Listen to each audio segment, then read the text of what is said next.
Like if you found the video valuable. The scream shattered the stillness of Sycamore Lane. Curtains twitched, doors cracked open, and within moments, neighbors spilled into the dimly lit street. There, on the porch of number 14, lay Harold Bennett, retired judge, father of two, a man both respected and resented. His lifeless body was slumped against the railing, a deep wound in his chest, and a scattering of damp, crimson leaves trailing down the steps.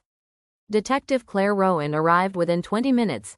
She crouched beside the body, noting the absence of a struggle. No overturned chairs, no broken glass, no defensive wounds. Whoever had killed Bennett had done it quickly, cleanly. Check the perimeter, she told Officer Malik. Every inch. And bag those leaves. They're not from any tree on this street. The street was a model of suburban quiet, rows of neat hedges, manicured lawns, and neighbors peeking from behind curtains. Claire began her rounds. First was Mrs. Eleanor Price, Bennett's next-door neighbor. Her hands trembled as she clutched her robe. I heard footsteps, she whispered.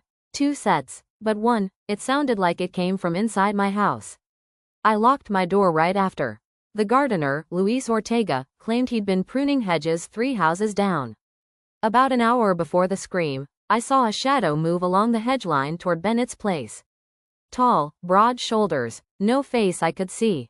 Inside Bennett's home, the decor was pristine, antique furniture, polished wood, shelves lined with law books.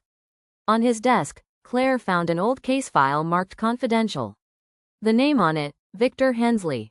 She recognized it immediately. 15 years ago, Bennett had presided over Hensley's murder trial, a trial that had ended in acquittal due to insufficient evidence. Claire dug deeper and found recent letters from Hensley, each more threatening than the last. The final one read, "Justice delayed is justice denied. We'll see each other soon." That night, Claire examined the leaves again. They were from a Japanese maple, a rare variety found only in 2 places in the city, the Botanical Gardens and an abandoned property on West Briar Road. The next morning, she visited the West Briar house. Inside, dust motes danced in the light, and in the kitchen, she found muddy footprints and a single damp, crimson leaf on the counter. In the living room, an empty coffee mug sat beside a chair that faced the front window, as if someone had been watching the street. Her instincts screamed trap, but she pressed on. Upstairs, a creak echoed behind her.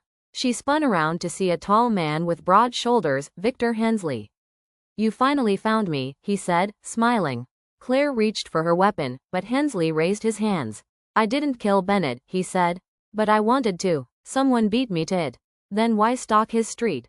Claire asked. "Because whoever did it is trying to frame me." "Those leaves? I've been leaving them as a warning for Bennett for weeks. Guess he didn't take me seriously." Hensley handed her a folded paper, an old verdict Bennett had never filed. It showed that Bennett had taken a bribe to acquit a man named Daniel Cross, who had a violent record and lived only 2 streets over from Sycamore Lane. By evening, Claire had Cross in custody. His fingerprints matched those on Bennett's porch railing. When confronted, Cross confessed. Bennett had threatened to reopen an investigation into an old assault case. As Claire walked back to her car, she noticed something on her windshield, a single damp, crimson leaf. Hensley was nowhere in sight. Some cases, she thought, never really close.